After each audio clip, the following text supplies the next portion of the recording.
This video I will guide you how to type H2O in Excel. H2O is the chemical formula for water.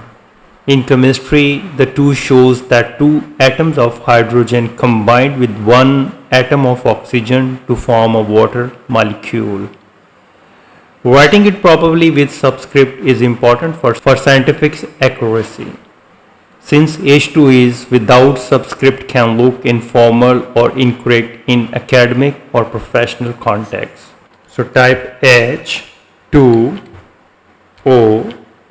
double click inside the cell, select the 2 and right click to format cells. Here you can see that subscript, and here in the preview you can also see that. And just click OK, and here H2 is typed. With this easy way you can easily type H2O in Excel. So I hope you have learned something new from this video. If you think this video is helpful, please support my channel. Thanks for watching.